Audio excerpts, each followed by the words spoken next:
আজ রাম মন্দির প্রতিষ্ঠার দিনে আপনি বাড়িতে কিভাবে শ্রীরামের পুজো করবেন। আজ 22শে জানুয়ারি, সেই বিশেষ দিন, সেই শুভক্ষণ।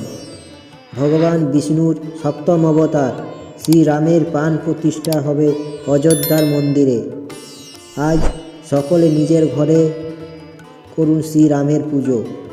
আসুন জেনে নিন কীভাবে করবেন শ্রীরামের পুজো, যা করলে সকলের শুভ ফল লাভ করবেন।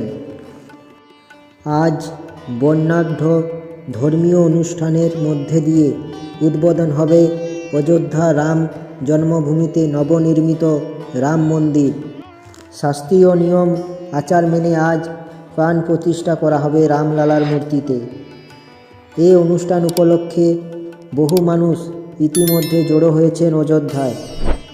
যারা সেখানে গিয়েছেন বা যাচ্ছেন তারা তো সকলেই এই পুজোর সাক্ষী হতে পারবেন, নিজের মনে প্রার্থনা জানাতে পারবেন রামলালার কাছে। কিন্তু যারা যেতে পারেননি, তো বাড়িতে থাকবেন, তারা কি করবেন জেনে নিন। 22শে জানুয়ারি মানে আজ বাড়িতে কিভাবে করবেন শ্রীরামের পুজো।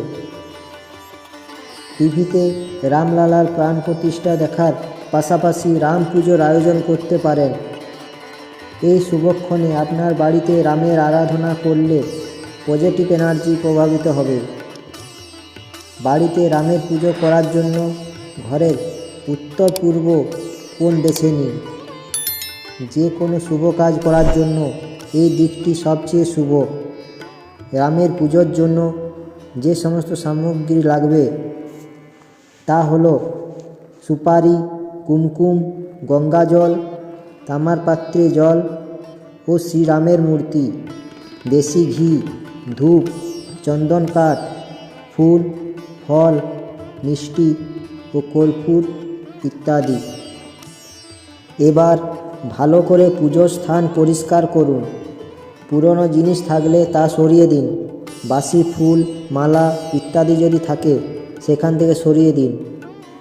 সব দেবদেবীর মূর্তি ও ছবি ভালো করে পরিষ্কার করুন। এরপর স্নান সেরে পরিষ্কার পরিচ্ছন্ন পোশাক পরুন। এরপর কাঠের পিঁড়িতে লাল কাপড় পেতে সেখানে রামলালার মূর্তি স্থাপন করুন। পুজো শুরু করার আগে নিজের হাতে জল নিয়ে আচমন করে নিন। তারপর প্রদীপ ও ধূপ জ্বালিয়ে দিন। কুমকুম, অক্ষত, চন্দন, ফুল, ফল, মিষ্টি, পঞ্চামৃত ও ক্ষীর শ্রীরামকে নিবেদন করুন। শেষে কর্পূর জ্বালিয়ে আরতি করুন। এরপর শ্রীরাম জয় রাম, জয় জয় রাম, বিজয় মহামন্ত্র 108 বার জপ করুন। এরপর পুজো শেষে রাম ভক্ত হনুমানজির স্মরণ করুন ও হনুমান চল্লিশা পাঠ করুন। এই সমস্ত নিয়ম করার পর বাড়ির সকলে মিলে প্রসাদ খান ও আমিষ কিছু খাবেন না, সকলে নিরামিষ খান।